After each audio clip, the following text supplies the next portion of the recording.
တီဆောက်မှုပြီးစီးသွားရင်တိုင်းပြည်ပါပြတ်သုံးသွားမယ်ဆိုတဲ့ကျိန်စာသိနေတဲ့ဖျားကြီးတဆူမြန်မာနိုင်ငံမှာရှိခဲ့ပါတယ်။ဒါကတော့ကမ္ဘာပေါ်မှာအကြီးဆုံးအုတ်နဲ့တီဆောက်ထားတဲ့အဆောက်အုံကြီးဖြစ်လာမဲ့မင်းကုန်းပထိုးတော်ကြီးပါ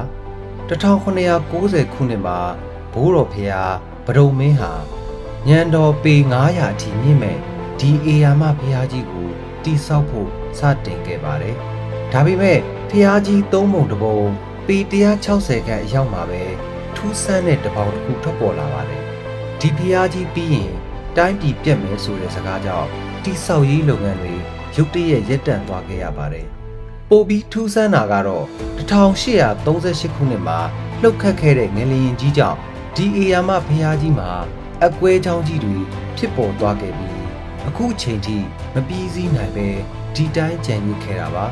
တချို့ကတော့ဒါဟာတိုင်းပြည်ပြတ်မဲ့ကျိန်စာတကယ်ရှိခဲ့လို့ရက်လိုက်တာလို့ဆိုကြပေမဲ့တချို့ကလည်းပြည်သူတွေစင်ရဲပင်ပန်းလွန်းလို့တမင်ဖန်တီးခဲ့တဲ့ကောလာဟာလာတစ်ခုလို့ယူဆခဲ့ကြပါတယ်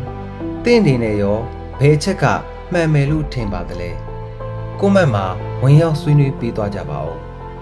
နောက်ထပ်ရင်သက်ရှူမောဝယ်တမိုင်းကြောင်းတွေအတွက်ကျွန်တော်တို့တုတ္တ Orbit ကို follow and subscribe လုပ်ထားဖို့မမေ့နဲ့နော်